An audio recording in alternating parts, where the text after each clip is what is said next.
Hello' everyone আপোনালোক সকলোকে মাই study centre 1 YouTube চেনেললৈ স্বাগতম জনাইছোঁ। আশা কৰোঁ সকলোৱে ভালে আছে। আজিৰ এই ভিডিঅ'টোত আমি অসমৰ ভূগোলৰ ওপৰত কিছুমান গুৰুত্বপূৰ্ণ বিষয় আলোচনা কৰিম, যিবোৰ বিষয় প্ৰায় প্ৰতিটো পৰীক্ষাত আহি থকা দেখা যায়। আৰু আপোনালোকে যিসকলে মোৰ চেনেলটো ছাবস্ক্ৰাইব কৰা নাই, অতি সোনকালে ছাবস্ক্ৰাইব কৰি ল'ব, যাতে মোৰ আগন্তুক ভিডিঅ'বোৰ আপোনালোকে সোনকালে পাব পাৰে। মই এই চেনেলৰ যোগেদি Assam police, AB, UB, Assam police SI, SSC, RRB, তাৰপিছত BTC ফৰেষ্ট, APHC আৰু অসমৰ প্ৰায়বোৰ যিকোনো কম্পিটিটিভ এক্সামৰ কাৰণে প্ৰস্তুতি চলোৱাৰ বাবে মই ভিডিঅ' বনাওঁ। পলম নকৰি ভিডিঅ'টো আৰম্ভ কৰোঁ।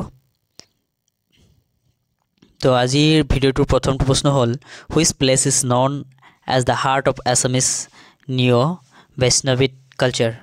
কোনখন ঠাইক অসমীয়া নৱ বৈষ্ণৱ সংস্কৃতিৰ কেন্দ্ৰস্থল বুলি জনা যায়? এইটো এটা গুৰুত্বপূৰ্ণ প্ৰশ্ন উত্তৰ। মাজুলী নদীদ্বীপক নৱ বৈষ্ণৱ সংস্কৃতিৰ কেন্দ্ৰস্থল বুলি জনা যায়। ইয়াৰ পিছৰ প্ৰশ্নটো হ'ল, Assam rhino day is observe on which date?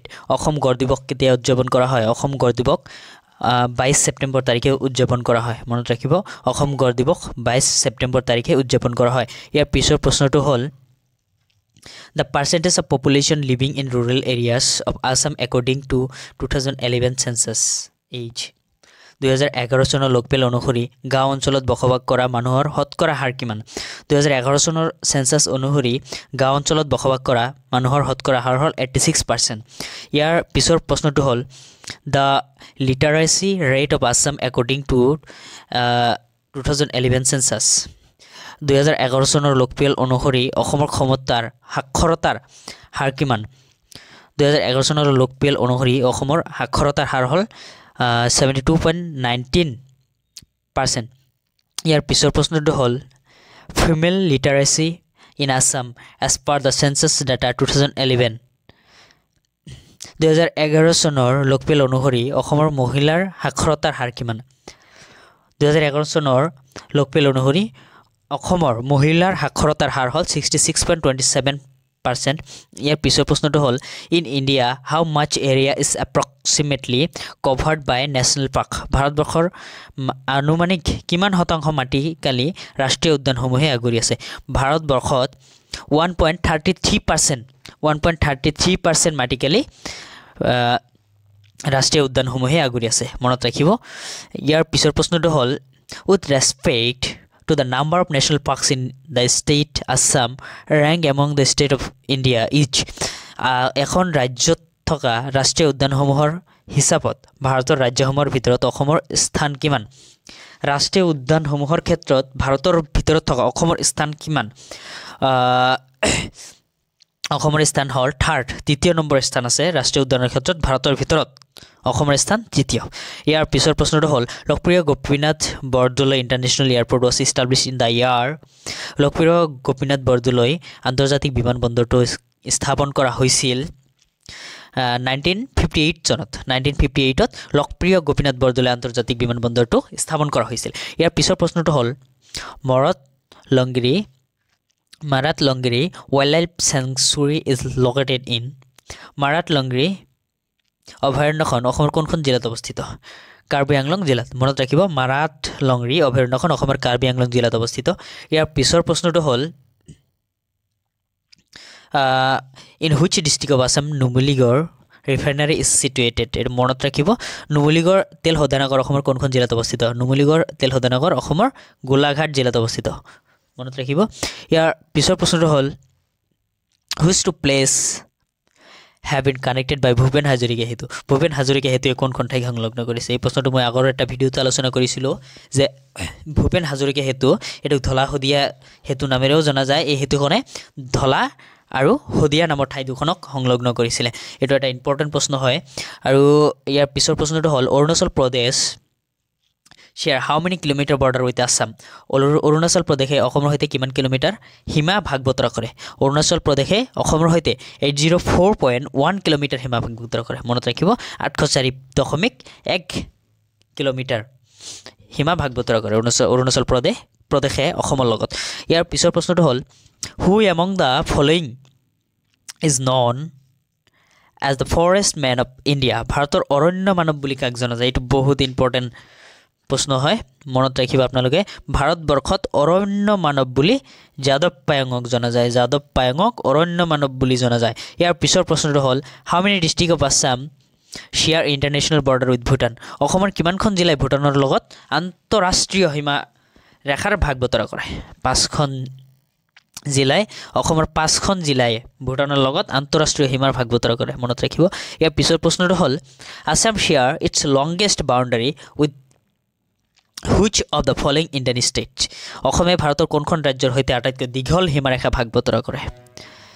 অসমে মেঘালয় ৰাজ্যৰ সৈতে আটাইতকৈ দীঘল সীমা ভাগ কৰে মনত ৰাখিব অসমে মেঘালয় ৰাজ্যৰ লগত আটাইতকৈ দীঘল সীমা ভাগ কৰে ইয়াৰ পিছৰ প্ৰশ্নটো হ'ল with which of the following state of India Assam share its shortest boundary অসমে ভাৰতৰ কোনখন ৰাজ্যৰ সৈতে আটাইতকৈ কম সীমাৰেখা ভাগ বতৰা কৰে মনত ৰাখিব অসমে ত্ৰিপুৰা ৰাজ্যৰ সৈতে আটাইতকৈ কম সীমাৰেখা ভাগ বতৰা কৰে অসমে ত্ৰিপুৰাৰ সৈতে আটাইতকৈ কম সীমাৰেখা ভাগ বতৰা কৰে ইয়াৰ পিছৰ প্ৰশ্নটো হ'ল Assam is known for the production of অসমক কিহৰ উৎপাদনৰ কাৰণে জনা যায় অসমক চাহৰ উৎপাদনৰ কাৰণে জনা যায় অসমক মনত ৰাখিব অসমক ব্লেক টি কলা চাহ উৎপাদনৰ কাৰণে জনা যায় ইয়াৰ পিছৰ প্ৰশ্নটো হ'ল which river in Assam is famous for river dolphins নদীত থকা ডলফিনৰ কাৰণে অসমৰ কোনখন নদী বিখ্যাত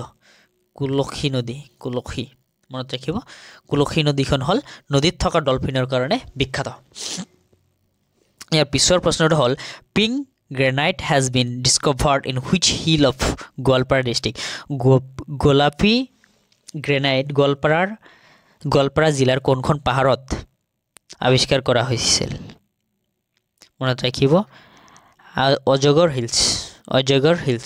অজগৰ পাহাৰত গোলাপী গ্ৰেনাইট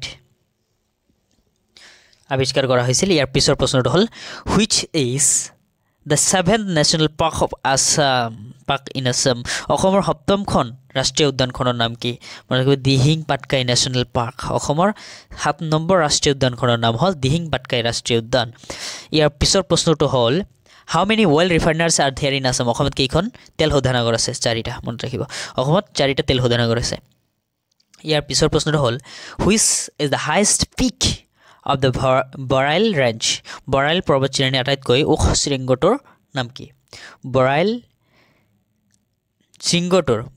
পৰ্বতশ্ৰেণীৰ আটাইতকৈ ওখ শৃংগটোৰ নাম কি এইটো হ'ল থেইপিবং হ'ল বৰাইল পৰ্বতশ্ৰেণীৰ আটাইতকৈ ওখ শৃংগ ইয়াৰ পিছৰ প্ৰশ্নটো হ'ল which part of Assam receives very little rainfall অসমৰ কোনটো অংশত আটাইতকৈ কম বৰষুণৰ পানী পৰে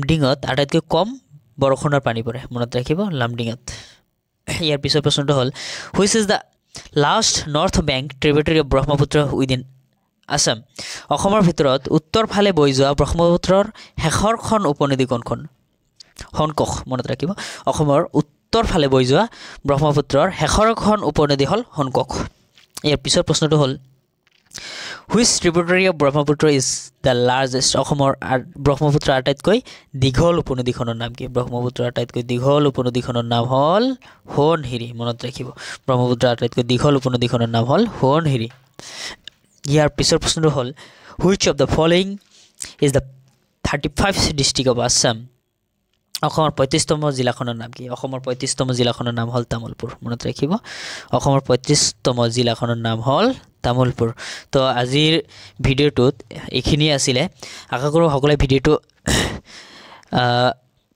ভাল লাগিলে সকলো যদি ভিডিঅ'টো আপোনালোকৰ ভাল লাগি থাকে চেনেলটো ছাবস্ক্ৰাইব কৰি দিব আৰু লাইক কমেণ্ট আৰু শ্বেয়াৰ কৰি দিব ধন্যবাদ থাকিল